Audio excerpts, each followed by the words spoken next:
Okay, there we go. Everything ready on time-ish. All right, move all my junk over here. What was that alert I got earlier? Oh, it doesn't matter. Okay. Welcome back. Okay, welcome back to Sociology 376, right? This is obviously Sociology of Religion. If it's your first time here, welcome. I know I opened up a few extra seats again yesterday, and they filled up really, really quickly. So, a few of you might be new to the class. So, good times. All right. So today, last time we finished our kind of first discussion that we were having, right, about our definitions of religion. We finished going through Smith's definition of religion, and then we started, we went through kind of those different levels, interventionist practices, behavioral practices, and discursive practices that he thinks make up religion. And then we started into talking about what Smith thinks religion does, right? So his whole thing on how religion works. Okay, so Okay,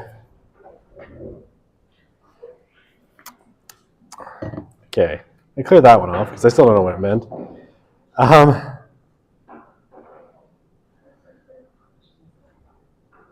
I've had someone say, why won't you go to church in minus 40 in a snowstorm? Won't you go to class if you need to? And I was like, of course not. You will email the professor on the day of the exam and say your grandma is mortally ill. Can I get a deferral? I will say, final exam season is one of the deadliest seasons for grandparents. I don't know why. Okay. So, a set of Mormon missionaries convinced you to visit their church last Tuesday by being pretty. Why do more churches not use this tactic? You're assuming more churches don't use this tactic. You're just not aware of them. But there are certainly send the pretty ladies out to do the evangelizing. This is definitely a tactic of new religious movements in particular, really like doing that. Not that Mormons are a new religious movement anymore. Okay, wow. Okay, would religious missions count as identity or something different? Yeah, I mean, a religious identity or a religious mission, I think, if I'm understanding what you're asking, would definitely be something that would be a component of religious identity, right? Or of identity. Identity is obviously complex and constituted by a bunch of different things, but yeah, definitely would be part of identity. I know, I talked to you after class, why is that? But it's a good question. Why is identity considered secondary when it's inevitable that your religion is going to influence your identity? And it's a really good question, so I'll answer it even though the person came and talked to me after class. I think what's really at stake here for Smith is that lots of things generate identity, right? Lots of different social structures are going to generate identity. And so when he's talking about what religion really is, he wants to pare it down to those aspects of kind of social life that are only constituted by religion. And everything else is definitely there, like religion will generate these things, but it's not unique to religion. And he's wanting to focus in on that unique to religion part, which is that relationship or accessing of superhuman powers. You, chair, are exceptionally noisy. Because you are made of the world's cheapest kind of wood. I don't know if it's just me. Does anybody actually sit down during lectures and like lecture from a chair behind these desks? There's always chairs here. I always trip over them.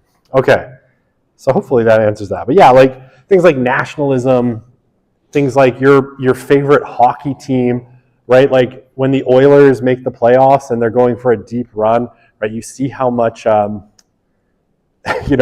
your sports team fandom plays into your identity. And oh my goodness, right? Like if you ever insult someone's fandom, we will find out how deeply those identity roots go. I mean, I had in my fall media studies class, I had two students, adults, get into a passionate debate on My Little Pony. So you see how well that goes. What's the cheapest kind of wood? That one. That is the cheapest kind of wood. I actually don't know, but it's definitely not good. Never insult Twilight Sparkle. That's all I've got to say. Okay, so where were we even? Okay, right. We were at identity. Maybe I'll just recapitulate these slides really, really quickly, because I know at one point Erica had tuned out and she forced me to stop the class. So I'm teasing you. Right, so what Smith is saying here is, right, there's lots of things that we see when we look at religions that aren't part of, these prescribed practices and premises about superhuman agents, right, or superhuman powers. There's lots beyond that, right? And we tend to think of those things as really central to religion, but, so identity, community, ecstatic experiences, all of that stuff. But what Smith says is you find that in other places, right? So they are part of religion, but they're secondary aspects of religion and not central to understanding what religion is. The essence of religion for Smith, and again, I think he's right, otherwise I wouldn't be telling you about it, is practices that are meant to access superhuman powers for things like blessings and help. The other things are byproducts of religion and support those practices, but they all exist outside religion. And for religious communities, right, the religious community itself starts to break down if that belief in superhuman powers starts to falter, right? And you can go anywhere, right? Like, go to downtown Edmonton, right? And there's a bunch of old United churches in downtown Edmonton, right? And the United Church of Canada used to be one of the, I think, almost 20% of the Canadian population in the 1970s was a member of the United Church of Canada. Today, it's more like, I think it's about 3.5%-ish. And what happened was there's a broad change in mainline theology. And basically, people didn't stick around for the community and coffee hour once the whole, we're come to church on Sunday because of God broke down. You see this in Quebec as well, right? So in Quebec, right, Quebec used to be an overwhelmingly Roman Catholic province with high degrees of belief and practice. And then you hit the Quiet Revolution in the 1960s. And what's going on in Quebec now is, people didn't keep showing up to church because it's like, well, at least there's somewhere to get a dry scone on a Sunday morning. Church coffee, not generally speaking, the best coffee of all. Although, I've been to a few mega churches that have cafes better than a Starbucks, but they charge you for it, which feels a little exploitative. I don't know. But yeah, you can order like a latte from them. And a nice one too, like the matcha latte at one of them that I went to in Austin I'm like, wow, this is really good. Is this a church or a Starbucks? Actually, I don't care. Give me another. Right?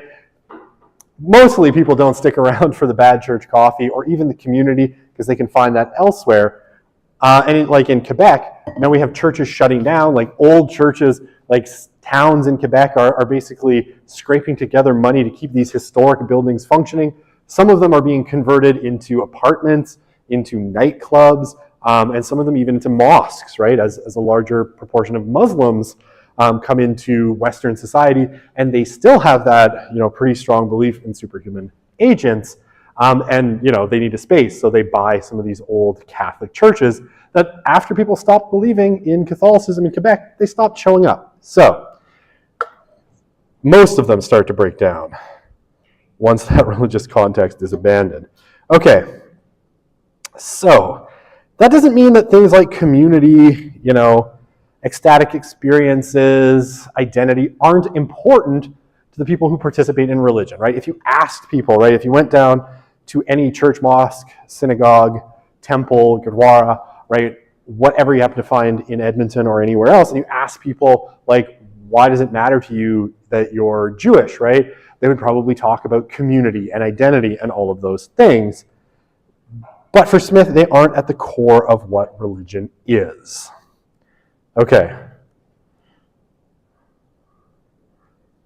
Who the heck is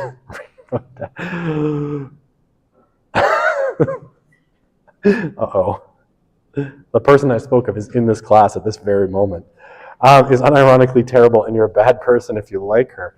Okay, so I will say, and I can show you pictures of this, Rainbow Dash was my daughter's favorite, to the point where we made her a Rainbow Dash cake for her, 6th birthday. Let me tell you, that was not easy. Rainbow Dash has a lot of color. And so making every color of the main was difficult. And I will, if I could go in my pictures, I could find this cake. My daughter is now 16 and is probably mortified that we made this. The best pony besides Starlight Glimmer, you fiend. Okay, we can't start the My Little Pony debate again. This got out of control in my fall class. Lives were lost. Cities fell. Civilizations declined. I got a good laugh out of it. Awards were given. It was good. All right, so SOS 444, Critical Media Studies, is a good time, not just a class. All right, so we talked about identity a little bit last time, right? These different levels of identity, our personal identity, our group identity, and our social identity. I won't recapitulate them, but definitely these are important components of identity that are certainly shaped by religion, but again, for Smith, that doesn't mean that they constitute what religion is. Community, right, belonging and membership to a significant social group, definitely one of the things that religion does, but certainly is not limited to religion, right? There are lots of different kinds of communities. You can find fan communities, you can find gaming communities, you can find communities about bird watching, right? I have one really good friend, not religious at all, and her community is bird watchers, right? And they get together every couple of weeks for bird watching. This sounds like an awful hobby. Like, walk around and look at birds. I'm like, okay, I don't understand the appeal, but every year she takes a group of her bird watching friends to their cabin. I guess they're also rich. So they have a cabin in Fairmont. So they take them out for a bird watching festival, which apparently is a thing, right? So belonging is not necessarily a thing that only happens in religion. It also happens to people who want to look at birds.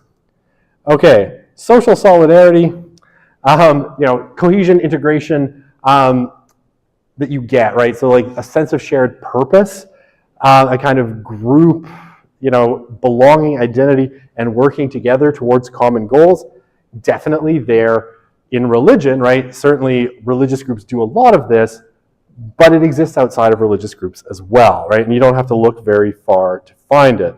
And social support, right? Being cared for, assisted, and comforted by others, right? Maybe, I don't know about the bird watching community, but certainly there are groups that support each other, right? That bring meals to parts of their community when they are sick or they have kids, right? That's one thing I know religious communities do a lot of, like when you have a baby or when you're sick, like they bring, tuna casseroles and other such things. Lots of lasagna and sundry things like that. But that also, obviously, that kind of social support exists in friendship groups. It exists in other kinds of communities as well. I have a few friends who do like HEMA, and when they got sick, so HEMA is historical European martial arts. Sounds cool. It's fighting with swords. It's awesome. I've only done it a few times, but it's super fun. You just feel awesome holding a sword for some reason. But yeah, when one of my friends his wife got really sick, they started a HEMA meal train, right? So all of these, people who practiced German fencing were like, yeah, let's all make lasagna and bring it to this person, right? So they had like 3 months of lasagna, and let me tell you, they were really sick of lasagna afterwards, but they appreciated the effort. If you're ever bringing meals to people, there are other dishes than lasagna, just so you know. Okay, and then meaning, right? And this is the one that I think is probably most typically associated with religion, especially for religious people. And I do think often religious people will have a really difficult time conceiving of how people make meaning outside of religious systems, right? Okay, so among the things that religion does, right, it definitely provides a moral order, right? So rules and kind of norms about right and wrong, good and bad, what's allowed, what's not allowed, what you can eat, who you can marry, when you should marry, rules around sex, right? All sorts of things, stealing, cheating, all that jazz, your basic 10 Commandments stuff, moral order exists. Okay.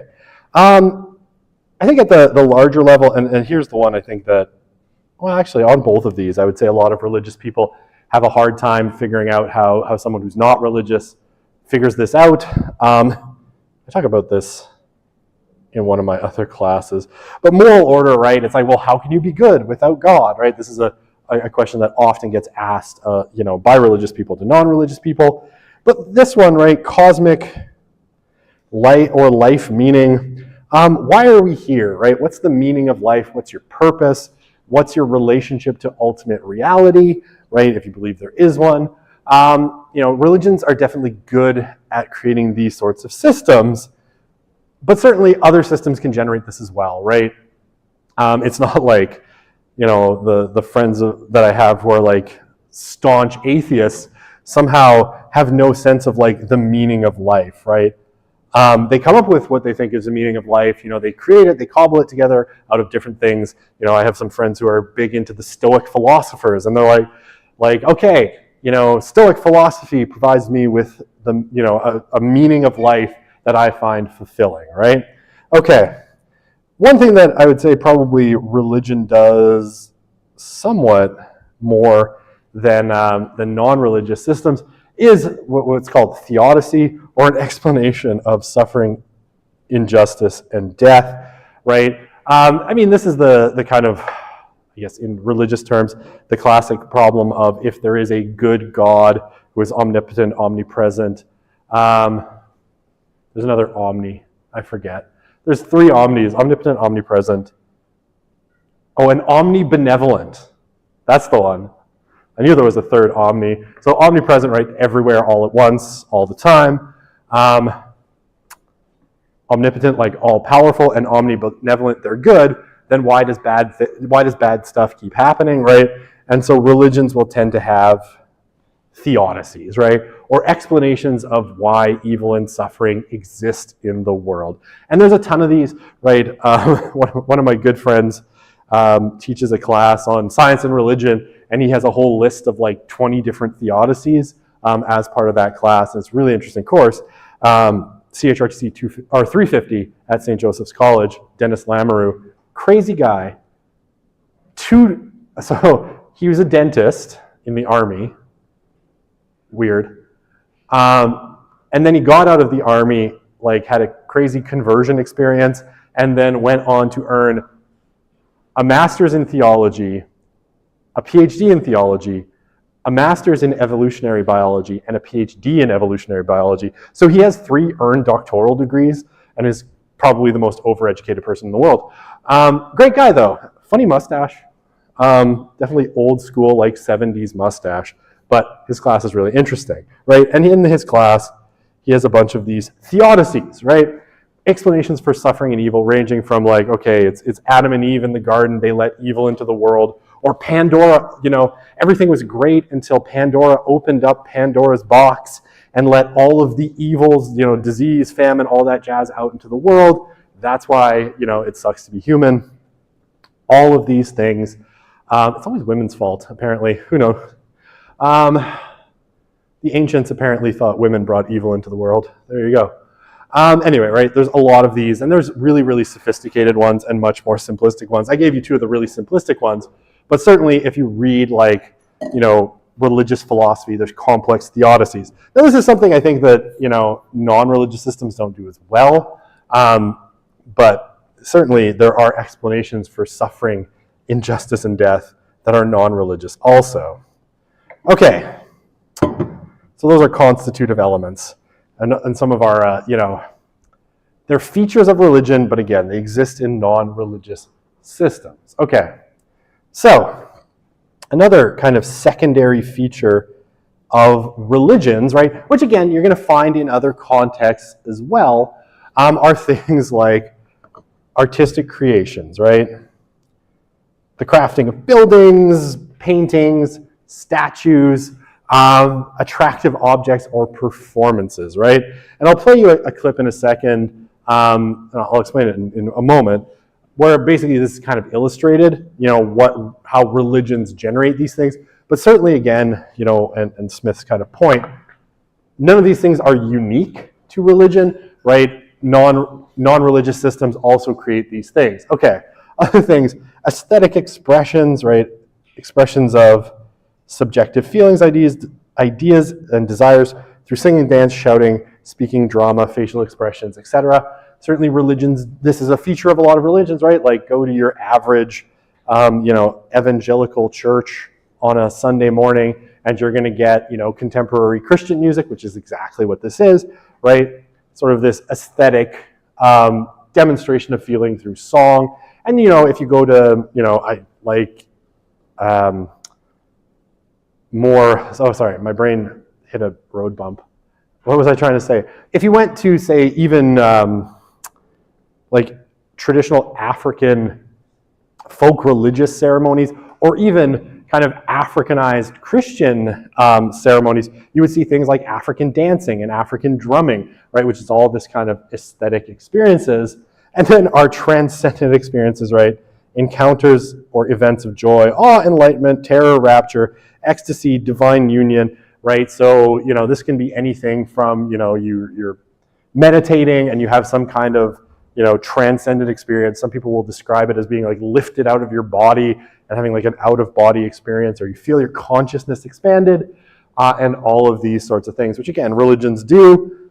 Most religions have some form of this, but also exists outside. Okay, so what does this look like in a religious context for like artistic creations? Make sure I have the right video. Okay, I do. This is just a video from an American, I guess he was a priest at the time. He's an archbishop now, he's a bishop now. His name is Robert Barron.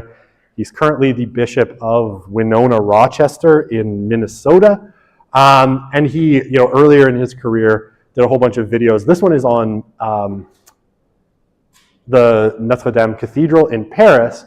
And just to give you an idea, right, what this looks like in religious terms, these artistic creations, crafting of buildings, this is one thing that religions certainly do, is create artifacts and spaces that are supposed to express that religion. All right, let me play this. Wait, did I set the audio correctly? I guess we'll find out in a second. No, come back. I did, okay.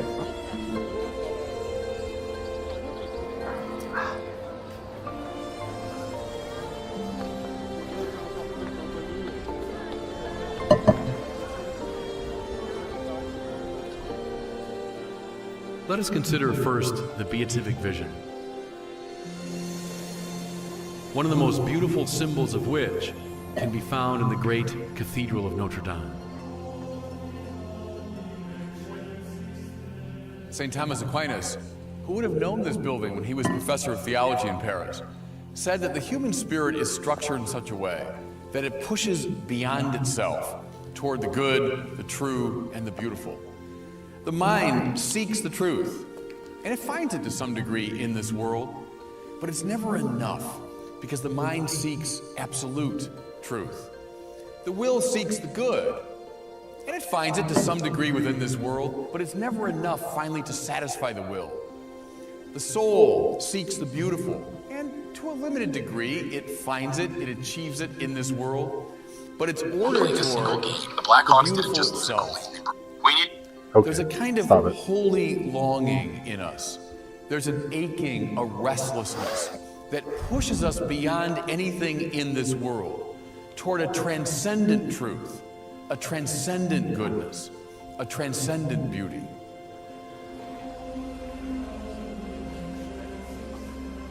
This is why, as C.S. Lewis so clearly saw, the most exquisite experiences in life, aesthetic pleasure, sexual intimacy, deep friendship, are always accompanied by a certain aching sadness, a sense that there must still be something more. I should have cut this shorter. Is what Talk about the window, Robert. I first laid eyes on the northern rose window at Notre Dame Cathedral in Paris on June the 12th, 1989. When I saw the rose window, I stood mesmerized for 20 minutes by its sheer beauty. Then every single day that I was in Paris until I returned home for Christmas, I went to that spot and stared. The great wheel of the north rose window, with its myriad parts in harmonious interconnection and with the sunlight shining through it, certainly qualifies as a beautiful thing. But its beauty is in service of a higher good, for it's meant to be a foretaste of the beauty of the beatific vision. One of the clues of this transcendent purpose is in the window's numeric symbolism. Around the central figures of Christ and his mother are 8 small circles. Then, on the next major row, we find 16 circular images, médaillons in French. And on the next, twice 16, 32 images. And then finally, another row of 32. If we add 32, 32, 16, and 8, we arrive at 88. In a word, the entire window is an artistic meditation on the number 8. Then we recall that 8 is a symbol of eternity, since it stands immediately outside of 7, which evokes the 7 days of the week, or the completed cycle of time. Another clue is found in the very complexity and inexhaustibility of its composition. Why was I drawn for so many days to look at that rose? Partly because there was just so much to take in. The vision of God is like that. Okay, so yeah, that's, if you've never seen it, and you have a chance to go to Paris, the rose windows of Notre Dame are incredible. I'm a little more partial to the cathedral at Chartres, which I think is even nicer, but Paris, you're probably in Paris, you're less likely to be in Chartres. Okay, but that is, right, artistic creation. Religions do create things, right, and expressions of emotion and religious belief in artistic ways, and virtually every religion is going to do this in some way, right? From this, which is like at the grand scale, right down to like statuettes and little artifacts that people have that hold religious significance to them. How are we doing for time? Okay. Is theodicy when people say, this is part of God's plan for me? I mean, yes, in a sense. And like I said, with theodicy, theodicies will range from the very, very simple, right, to this is God's plan, which I don't think is a tremendously sophisticated one. There are really sophisticated ones, certainly in Christianity, Judaism, and Islam, which are the traditions I kind of know best. There are certainly theodicies, but again, in Greek mythology, we had why is there evil in the world, right? Why isn't the world just a place of good and happiness and all that jazz? And it's because, essentially the gods didn't like that Prometheus gave humans fire, and so they're like, haha, we're going to make a woman, Pandora, and we're going to give her to this guy, and then she's going to screw everything up by opening the box with all the ills in the world in it. Okay.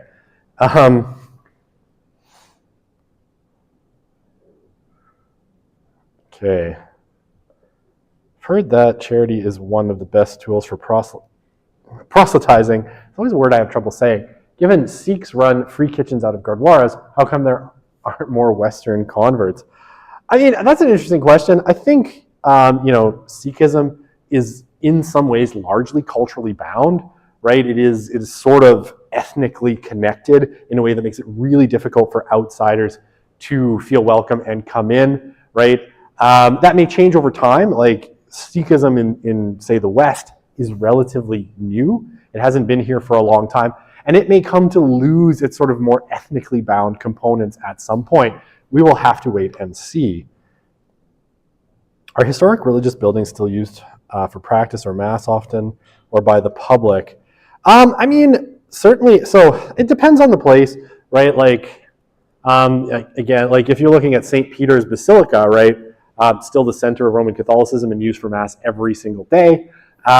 Notre Dame Cathedral, I think technically, since the French Revolution, has belonged to the French government. They seized it from the church, and they sort of allow the church to use it. But there's still masses at Notre Dame. And when the church was reopened after the renovations, after the fire, right, it was the Archbishop of Paris that led the procession, right? It wasn't a bunch of tourists at first. I think Donald Trump was there. He's everywhere. Okay. Since people have their own interpretations and understanding of cosmic life, where does Peter Berger's idea of the sacred canopy come into play? We're going to get to that. Sacred canopy, we're going to talk about when we talk about theories of religion. We're not quite there yet, but do stand by. I got a little bit of a chunk on Peter Berger as we go. Okay. So, well, all those things, right? All those four things I just talked about are important in religious communities. None of them exist solely within religious communities, which is what I've been saying, and I will recapitulate now, right?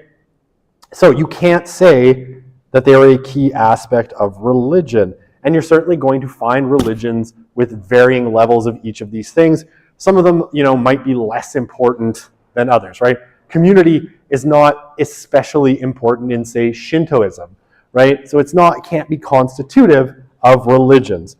Instead, Smith says they orbit around the core feature of religion, accessing or aligning with our superhuman powers to achieve good outcomes and avoid those things bad. Okay, so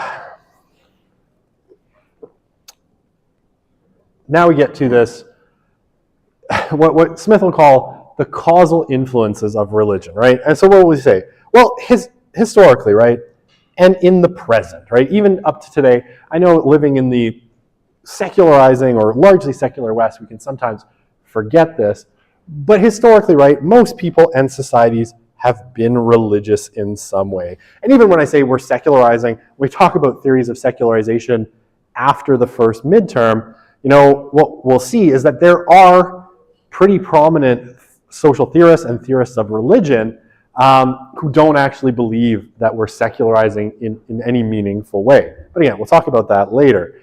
But yeah, most societies have been religious. So religion is worth studying just because it is such a fundamental aspect of human experience, right?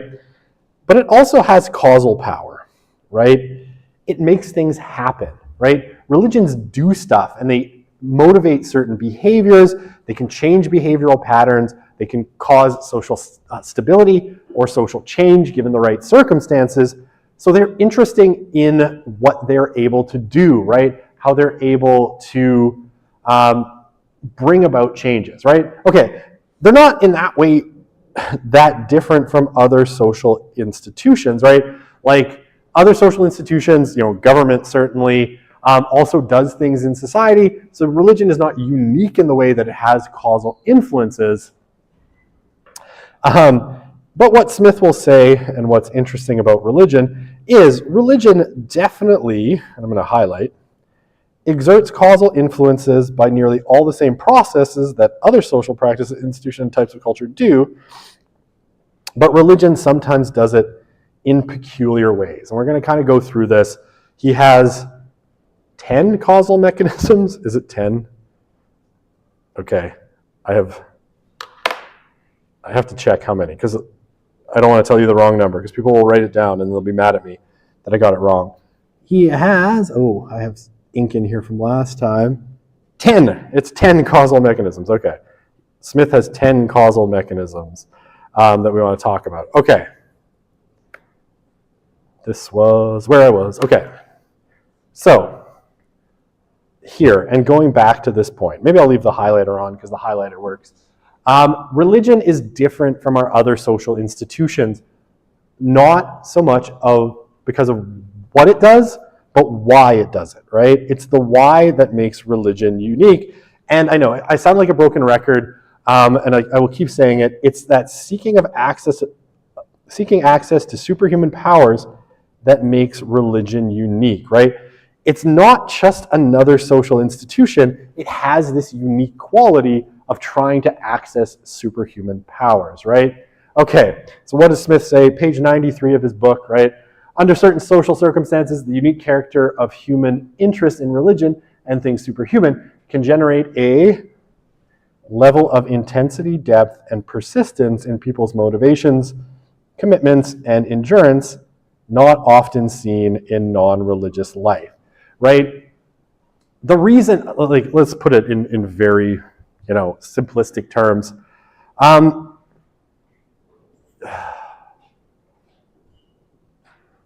The Roman Catholic Church, right, is roughly-ish 2,000 years old, right? This is a human institution that has endured for millennia in a more or less continuous form. And the Roman Catholic Church has seen the rise and fall of empires, nations, leaders, right, in ways that are somewhat unique. And this is sort of, and you could say the same thing about Islam, right? Islam has survived 1,400 years, right? Through many different kind of cultural forms, times, places. Hinduism is so old, we don't even really know where it began, right? We kind of have a sense that it was probably somewhere around 3,000 or 3,500 years ago. But for an actual date, the origins of the religion are lost. Judaism, we kind of have a better sense, but it's still a religion that's, 3,000 years old at least.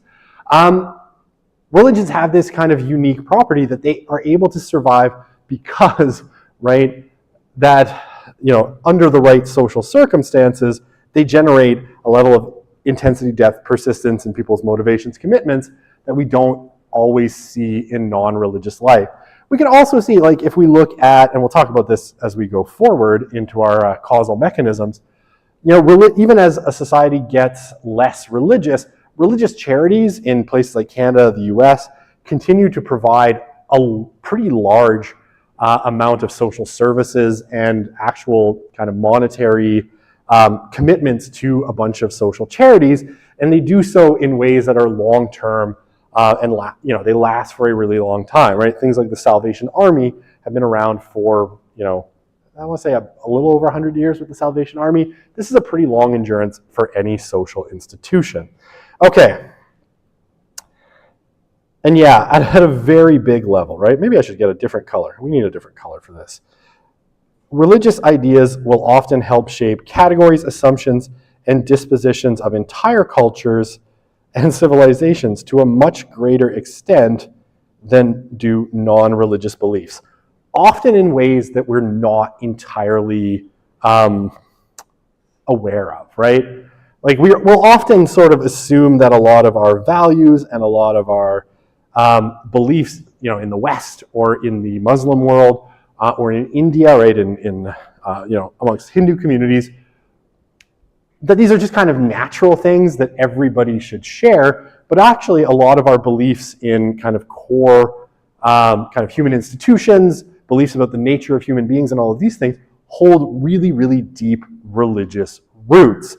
Even sometimes after that religion has started to lose its kind of salience. Okay, we'll talk about that when we get here. We'll talk about that when I play this clip from my buddy Tom Holland, not Spider-Man Tom Holland, the historian Tom Holland, the cool one, not the lame one.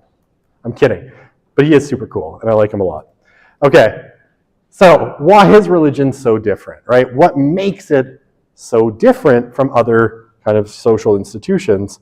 Well, obviously, when you ground ideas in the notion of a superhuman power, it kind of pivots that human belief away from the mundane and the everyday towards a kind of belief in a greater reality, right? So if you can put something, in terms of the divine, it's a little bit more powerful, right? Let's put it this. I'm trying to think of a great example here. I just think because we're currently living through a moment where we have this notion of international law, right, which is currently being transgressed by a few individuals. One of them is big and orange, bit of a comb over, talks funny. I could never visit America again, right? But international law is just an idea, right? It's sort of a consensus that we've had, and it's lasted about, less than a century, right? Since the end of the Second World War, really a belief in international law. If it could be grounded in some kind of broad religious principle that everybody sort of shared, it would have greater power, right? And I think we see this, in terms of basic ideas like the dignity of the individual, right? Which is largely a kind of notion rooted in I would say, kind of Abrahamic religions, at least for us, right, in the West, because that's kind of where we come from. And that has had a little bit more endurance and staying power than, say, international law, which lasted until some guy showed up and was like, I don't like it. Greenland is mine. Okay. But they don't want anything to do with you. Oh, they will. Okay. I wait for the invasion of Greenland because I still have my Maple MAGA friends who don't believe it's going to happen. And I kind of need it to happen now so I can point and laugh at them and be like, ha, I told you. Oh, also that's bad. But ha, I was right. Sometimes proving your point is worth sacrificing Greenland, right? There you go. Proving to that one internet friend you have, who you knew in university, but you haven't really seen in 10 years, proving your point to them on Facebook is worth Greenland being taken over. That's all I'm going to say. All right, so yeah, the belief that our superhuman agent is at work or in support of a person or group allows people to believe that things that broadly seem impossible might in fact be possible, right?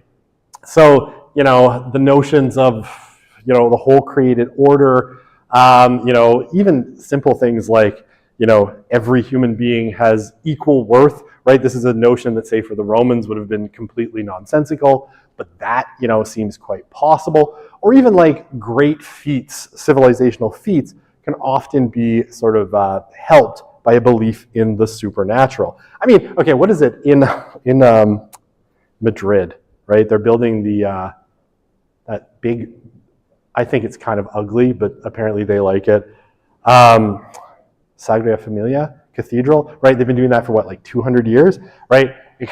Impossible thing to build, but they've kept at it because of a kind of basic faith commitment. Okay, it may, and doesn't always, right? Not always, but under specific circumstances, produce extraordinary motivation and actions, right? So sometimes religious people, will do, seemingly crazy and extraordinary things. I think I talked about, Saint Francis of Assisi last time a little bit, right? This medieval Catholic saint who's just I need to help the poor.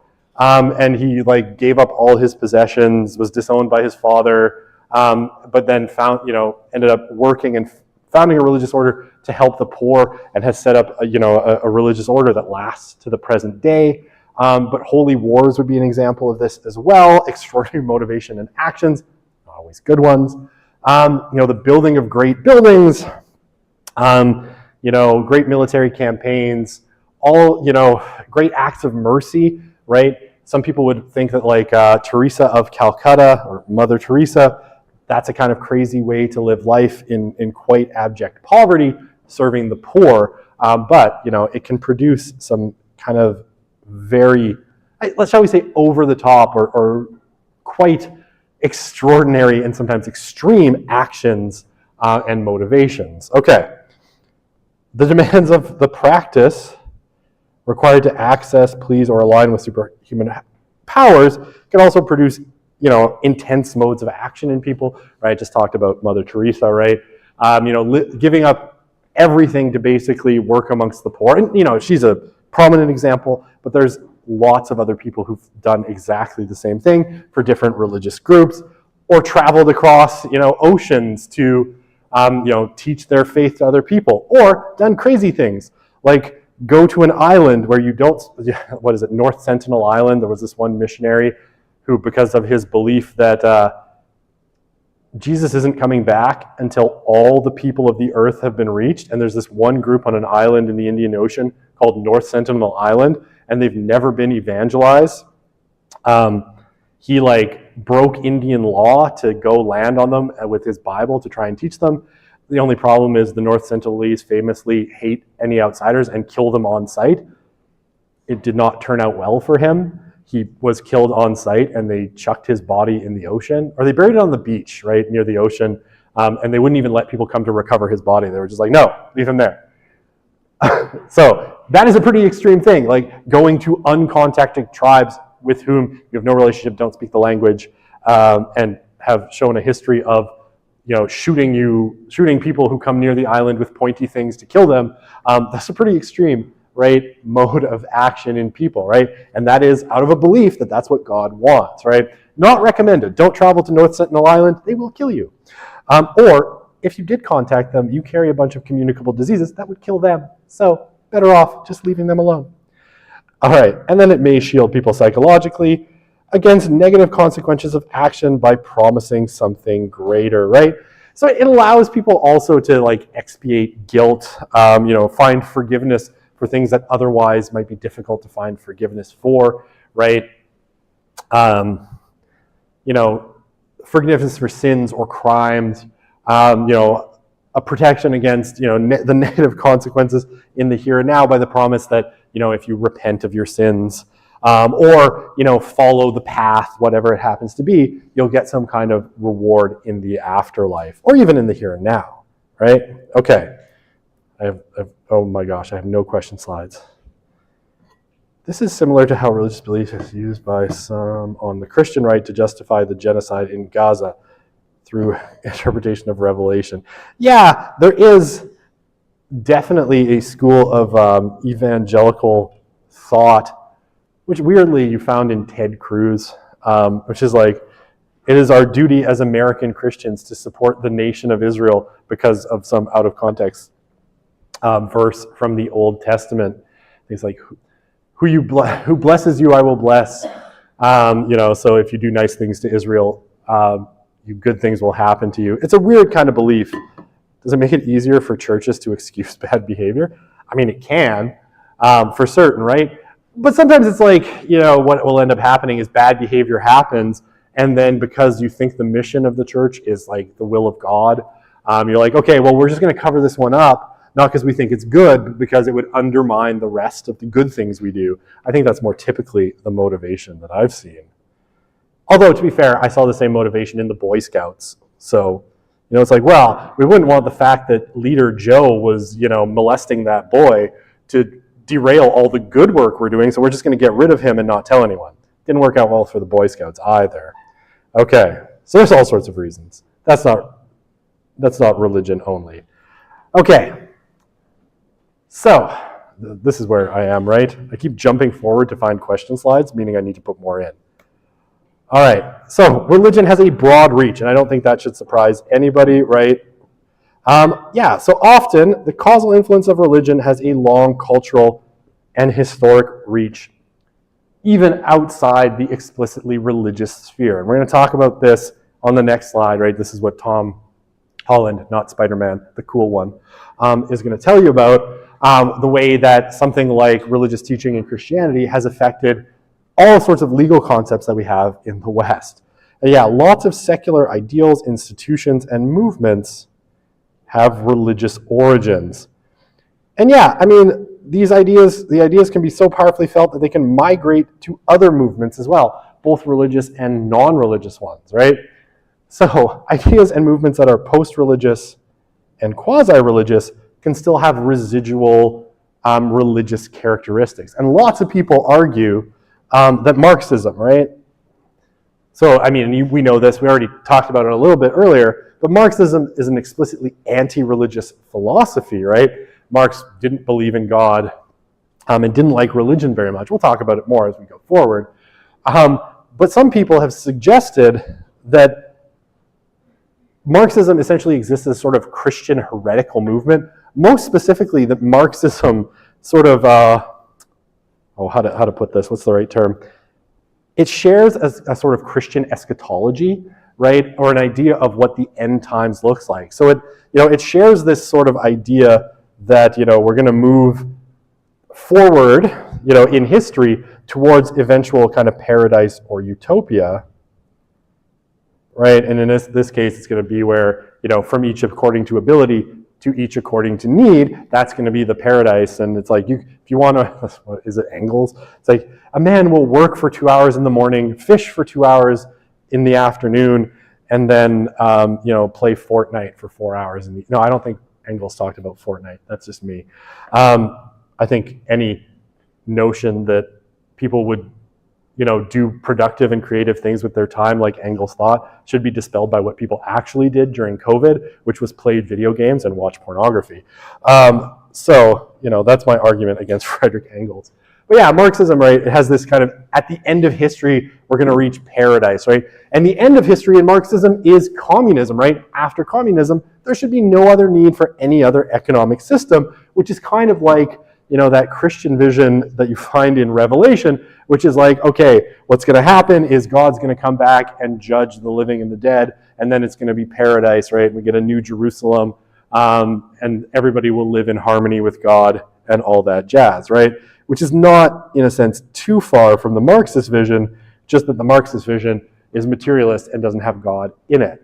Okay, and things like the human rights movement might be another example of Christian ideas that reach outside of religion. I'm going to let Tom make that case for me.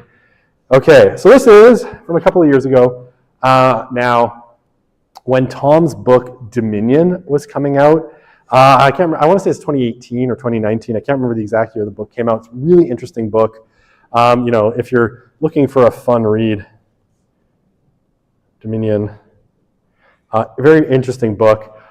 He's on a show called Unbelievable, which was on Premier Christian Radio in the UK, and he's chatting with the host, Justin Brierley, and Anglican bishop / theologian N.T. Wright about his idea about the influence of Paul, so that the Christian apostle to the Gentiles, Saint Paul in Catholicism, or just Paul, Saul of Tarsus, however you want to refer to him, and the impact of the letters that are from Paul contained in the New Testament, and how we still feel the impacts of that today. But I'll let Tom make that case, because I think it's interesting. Cicero's great contemporary Caesar is, by some accounts, slaughtering a million Gauls and enslaving another million in the cause of boosting his political career. And far from feeling in any way embarrassed about this, he's kind of promoting it. And so when he holds his triumph, people are going through the streets of Rome carrying billboards, boasting about how many people he's killed. And this is a really terrifyingly alien world. And the more you look at it, the more you realize that it is built on systematic exploitation. So the entire economy is founded on slave labor. The sexual economy is founded on the absolute right of free Roman males to have sex with anyone that they want, any way that they like. And in almost every way, this is a world that is unspeakably cruel to our way of thinking. And so this worried me more and more, and it was kind of like, I was thinking, well, you know, I'm clearly not, as I'd vaguely imagined, the heir of the Greeks and the Romans in any way, really.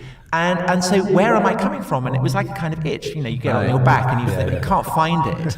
And this was then enhanced for me by then writing a book about late antiquity and the emergence of Islam from the late religious the religious and imperial context of late antiquity, and again finding in Islam a profound quality of the alien. That, you know, there were aspects of Islam that were very familiar, but there were many aspects of it that again seemed deeply, deeply alien. And I began to realize that actually, in almost every way, I am Christian. And I began to realize that actually Paul, although in many ways he seems a much less familiar figure than Cicero, the kind of, you know, urbane man with his property problems. You know, Paul never had any property; he just made tents. Yes.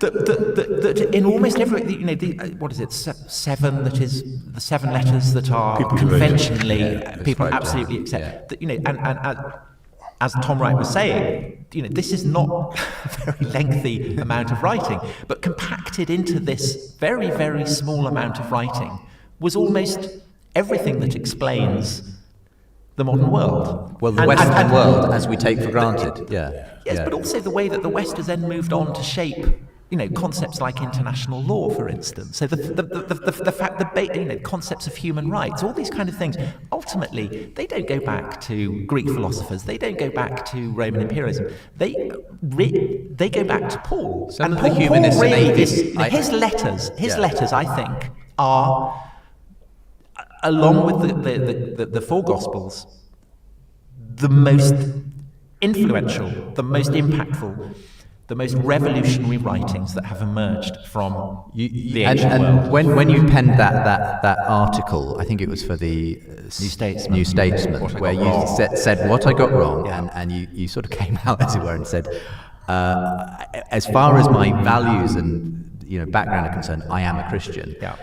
It was interesting to see the response to that, because I saw lots of atheists and humanists saying, oh, hang on, you know, democracy, that goes back to the Greeks, you know, don't pretend that Christianity gave us everything we're grateful for. But you honestly think that actually people simply haven't appreciated just how much we owe to... Well, I think, I mean, if we're talking of Paul, I think of him as a kind of depth charge, deep beneath the foundations of the classical world. And, you know, it's not anything that you particularly notice if you're, you know, in Corinth or Alexandria. And then you start feeling this kind of rippling outwards. And, you know, by the time you get to the 11th century in Latin Christendom, everything has changed. And you have this, I think essentially what Paul's significance is that he sets up ripple effects of revolution throughout Western history. So the 11th century, where with the papal revolution, essentially it establishes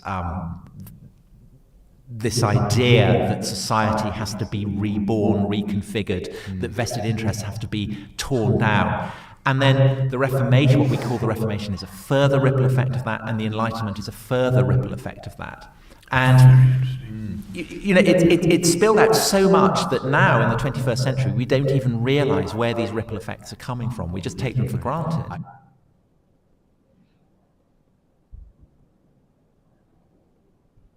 I'm writing. I can't talk right now. Okay, so he mentions, and I just put there because sometimes people hear this as the paper revolution. He says the papal revolution of the 11th century. And this is, you know, a movement that happens inside the Roman Catholic Church that really, you know, there's a bunch of stuff happening. There's multiple popes, and there is big questions about how, you know, even the papacy itself needs to be constantly renewed to keep that mission of Jesus at the front. The Reformation, right? This is your Protestant Reformation in the 16th century, right? That starts with Martin Luther saying, hey, this, you know, this Christianity thing has gone awry. We've got the Catholic Church selling indulgences and doing a bunch of other bad stuff, and we need to reform Christianity, right? We need to recreate it. And then the last one he mentions is the Enlightenment, which in a lot of ways is an explicitly non-religious movement, right? And that is in the 18th century. And there's different Enlightenments. There's the Scottish or good one, and then the French or bad one. Being somewhat French, I can say that. The French one ends with the guillotine. The English one ends with parliaments and market economies. So the English one and the English/Scottish one is a little bit better. But all of these, he says, are like set up by this notion that there's a constant need for like both self-reform that's established in Paul, but a questioning of authority and how things are going, right? So we always have to be working back towards this kind of notion of the true core of the Christian message, right? That's essentially what Tom Holland is saying in that clip. Again, I only wrote papal revolution because people will often write it on the exam as paper revolution, and then I have to chuckle a little bit. But then he's British, so his pronunciation's a little off. Okay, so according to, hang on, let me see if there's questions. No questions, perfect. Love it. We're going to talk here about our causal mechanisms. We got about 20 minutes left, or until Erica gives me a thumbs down, it's time to stop. She is in charge. To be honest, Erica is in charge of the course, not me. It's always actually useful to have one student that tells you, like, we've all tuned out, it's over, stop talking. That is always a useful tool to have.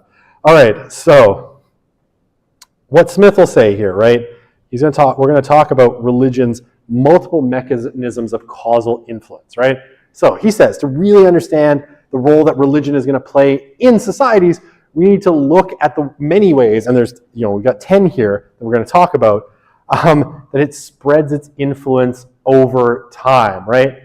Sometimes these influences are super apparent, and sometimes they aren't. Okay, I'm going to write something here.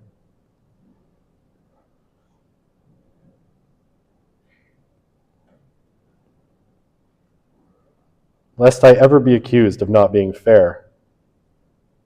Exam hint number 1. We've got 10 causal mechanisms that we're going to go through starting today, but then definitely we'll probably get through them all next Tuesday.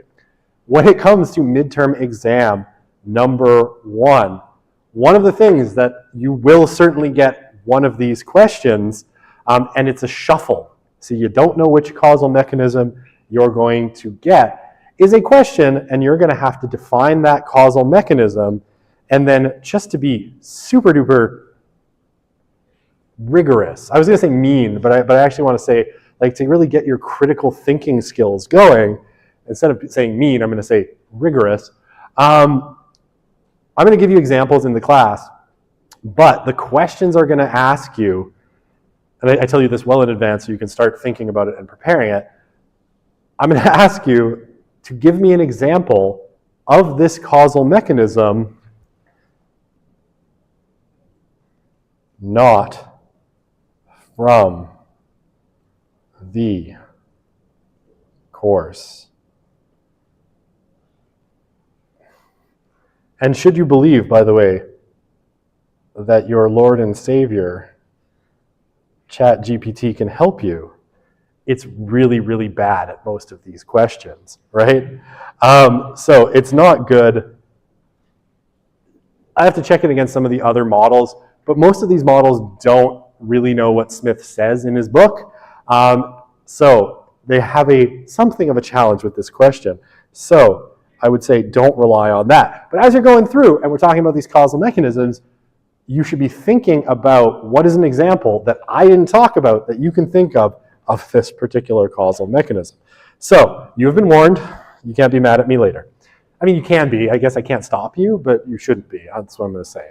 Okay, so causal mechanism number 1. This is probably the easiest one. Prescriptive teachings, right? So really, honestly, the most obvious. So how does religion spread its influence? Through the actual things that religions teach, right?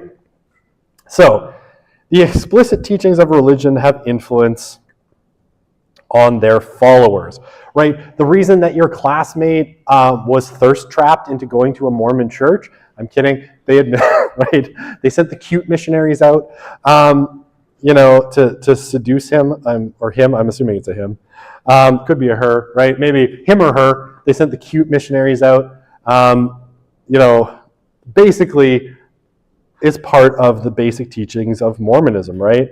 Mormon youth are supposed to spend 2 years on mission spreading the faith, right? So that is an explicit religious teaching, and it affects how Mormons interact with the world, right? Spreading the faith is also something like you see in Jehovah's Witnesses. That's very, very explicit, right? But there's a ton of examples of this, right? The belief that it's a core Christian mission or Islamic mission as well, right? Or a mission of for Sikhs as well, to serve the poor, to offer food to the hungry, right? Affects the way they are in the world, right? We saw that comment that Gurdwaras, right, have these kitchens that are, and I think they're supposed to have them all the time. Like anytime someone's at the Gurdwara, there's supposed to be food available to give out to whoever needs it, right? If someone shows up needing food, you feed them, right? And that's an explicit religious teaching. That's part of those commitments that are part of the religious teachings of these faiths, right? And you see it in all sorts of religious behaviors, right? Jews, shun certain kinds of food, right? They keep kosher. They don't eat bacon, mostly. Although all of my Jewish friends are bad Jews, and they all eat bacon. So some Jews don't eat bacon. But, the Amish will shun modern technology out of a religious belief. Muslims fast during Ramadan or do things like, travel to Mecca on the Hajj, right? These are all things that are explicitly taught in the religion, or pray 5 times a day, right? All of these things are explicit religious teachings that affect how they are in the world, right? And they shape lifestyles, institutions, cultures, and cultures surrounding the religious practitioners, right? And there's lots of these, right? Like even, and I know it's not universal in Islam, but the invocation to wear like the hijab for women, right? That is out of a direct religious teaching, and it affects lifestyle, right? How they can dress and things like that. And again, I know it's not universal, so it's all good. Okay.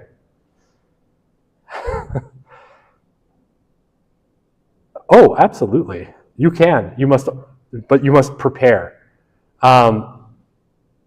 You can absolutely come and be like, hey, I thought of this causal mechanism, and I'll tell you if it's good or bad. But you must be prepared. Just keep in mind, if you email me the night before the exam with a list of 10 examples of causal mechanisms, I go to bed early because I get up early. So if you email me at 11 o'clock the day before the exam and you're like, are these examples good? I mean, I will get up at 5:30 in the morning and I might answer you, but that depends how fast I wander towards the coffee pot and how busy I am that morning.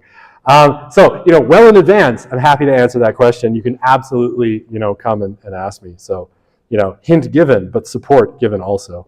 Am I not merciful? Like Joaquin Phoenix and Gladiator, am I not merciful? Okay, so sorry, I'm assuming that one makes sense. It's pretty simple, right? Teaching's pretty straightforward. Okay.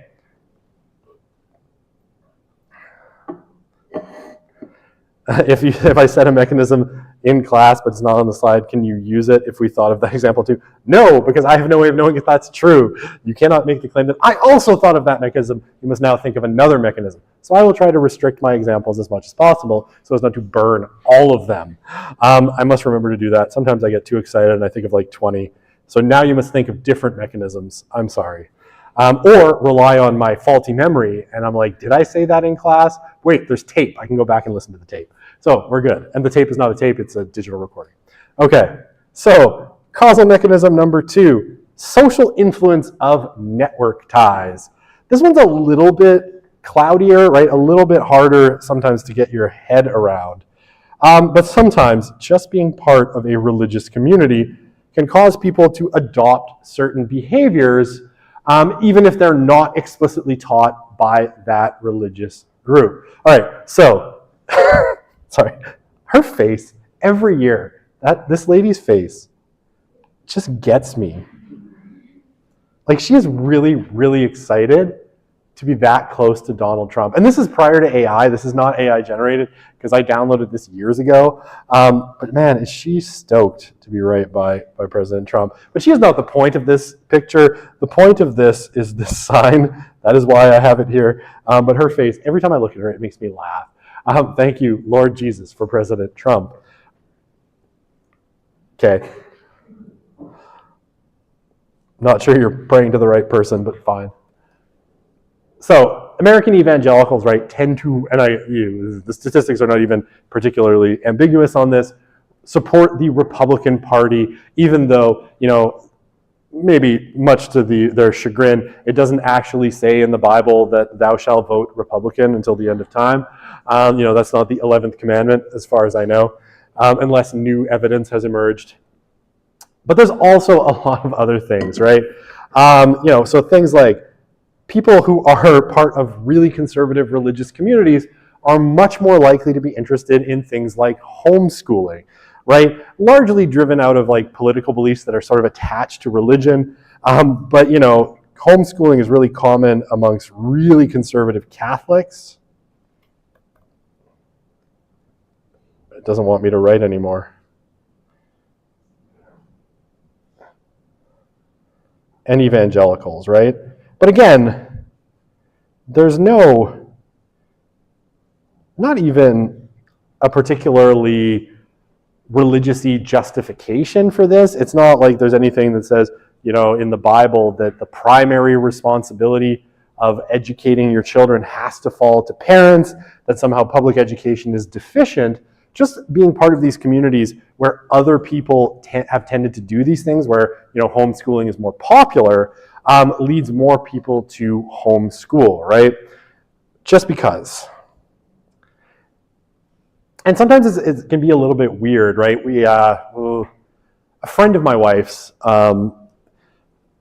wasn't particularly religious, and then sort of, we'll say found Jesus, and became very, very religious, like very evangelical religious, started attending a big evangelical church here in the city, and they immediately pulled their kids out of public school and enrolled them in the Millwoods Christian Academy? I don't know, Millwoods Christian School, whatever it is, because it was like, well, that's what Christians do, because like all of the new people that they met at the church they go to, it was all like, well, all of their kids go to this school, and all of them were like, you're sending your kids to public school?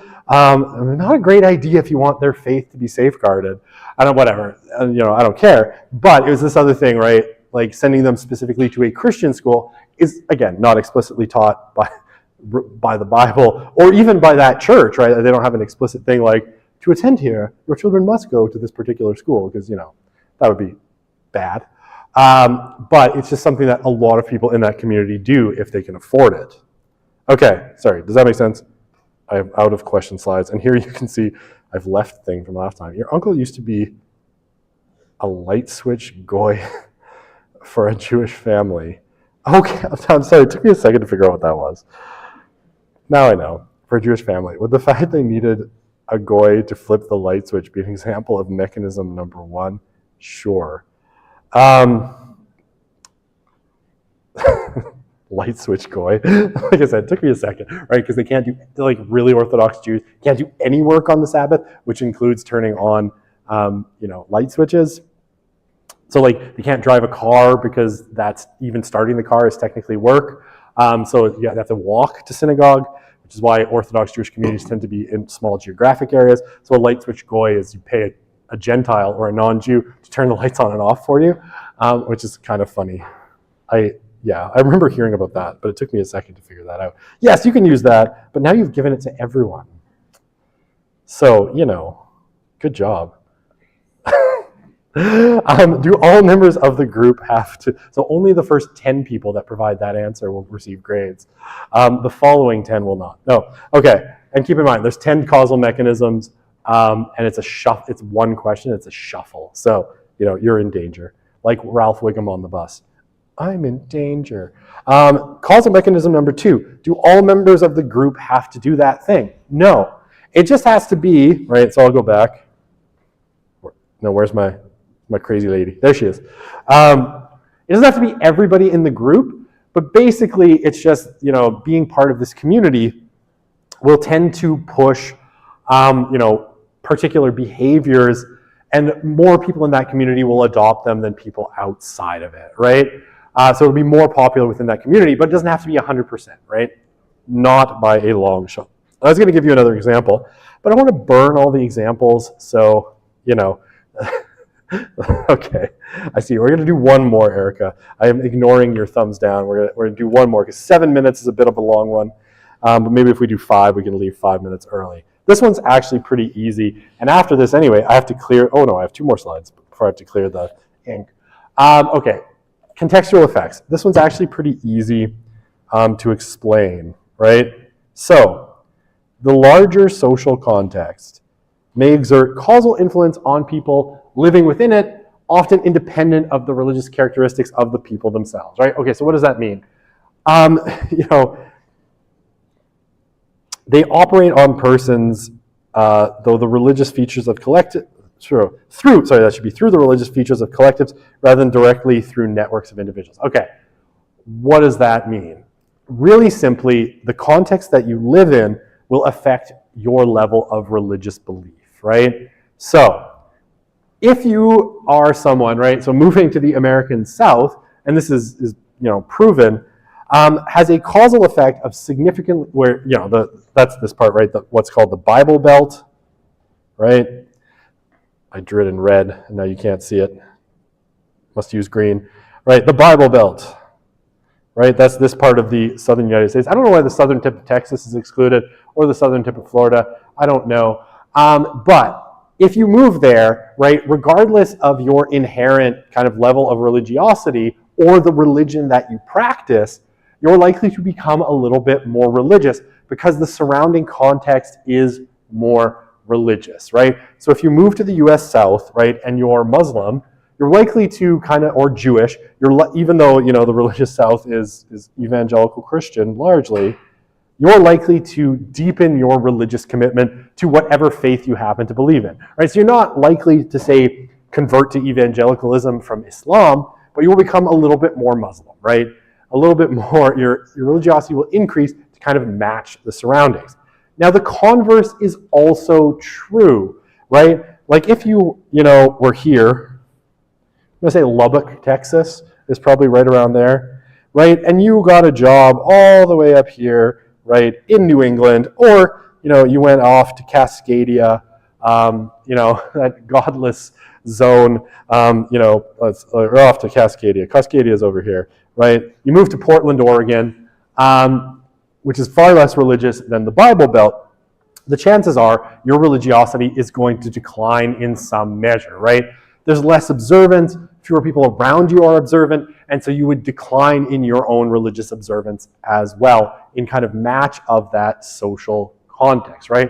So sometimes just the context that you are in ultimately will change your underlying level of religiosity. Okay. All right, let's leave it there. I'm going to stop. We're going to finish causal mechanism. Erica has called it. And we'll leave it there. Pick it up on Tuesday. Have a great weekend. And we'll finish up causal mechanisms and likely start on theories of religion on Tuesday.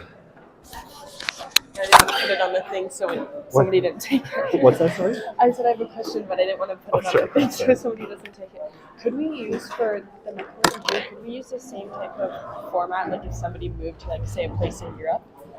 Like, it could be the same type of format as that you did, just as long as it's not like somebody moved to the south of the States? For sure, right. Okay. And you can make it creative. Like if someone moves from like Saudi Arabia to somewhere in Europe, their underlying religiosity is like huge. Okay. Right? Because that area is less religious. Okay. Yeah. Okay. I just wanted to make sure I could use like the same thing. Fair enough. Like same. Like, that one's hard to like vary your examples tremendously. Yeah. But it can even be small things, like if you left something like a Christian school and moved into a public school, right? There's also just that smaller set social context could kind of drop you down. Okay. Awesome. Okay. Thank you. You're welcome.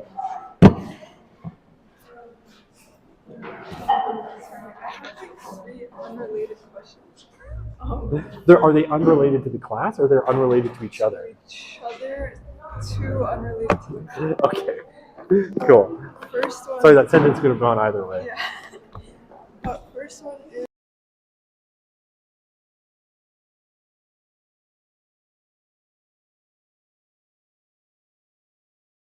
That says homeschooling inherently better than public school, right?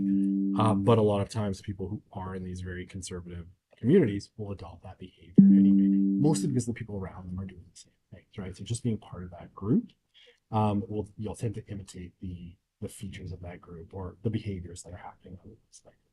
Okay, then